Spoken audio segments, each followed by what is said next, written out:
Now, one of the things we do a lot in this work, there's a course we do called Laws of Living, and in Laws of Living, we get into a thing we call regulatory speech. And regulatory speech is that the words that the mind uses to regulate our physiology, to regulate our creative process, and to regulate what we see in our world. And so that's called regulatory speech.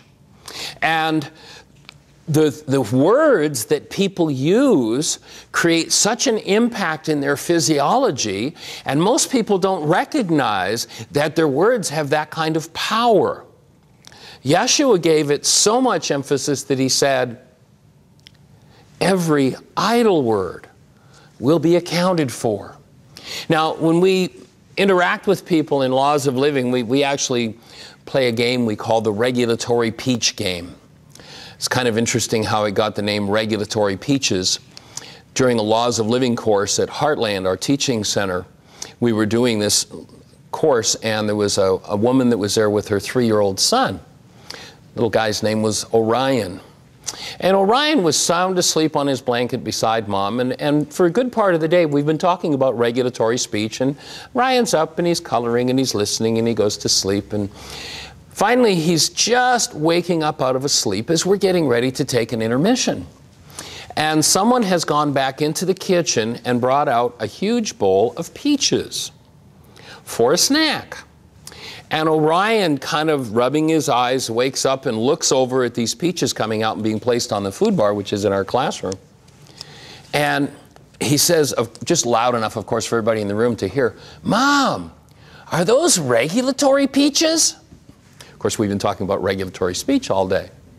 And so we call it the regulatory peach game. And what we do is we invite people to point out to each other the kinds of words that they use and the kinds of power phrases that they use. When people first start to play that game, they oftentimes become very upset because every other word out of their mouths relates to some form of hostility or fear. And oftentimes we'll see people when we ask everybody's permission, are you willing to play this game? And oh yeah, it sounds great, sure, point my words out to me. But there comes a point where people are like, well, why don't you just let me talk? I can't say anything. You just keep... It's like, no, all we're doing is pointing out your words. And when people use words, they have no idea what kind of power those words have oftentimes.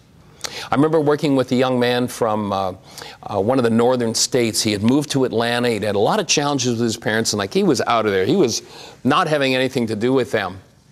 And one day his parents called and said they were on their way to Florida. They were coming through Atlanta and wanted to visit with him, spend some time with him.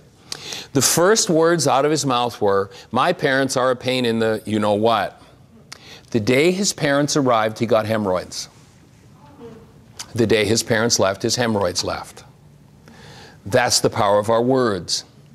Watch how you communicate with yourself, and that your communications toward yourself come through a mind with the lights on, where love is present. Because when you utilize hostile and fearful power phrases toward yourself, you can be creating things in your life that you really don't want to create.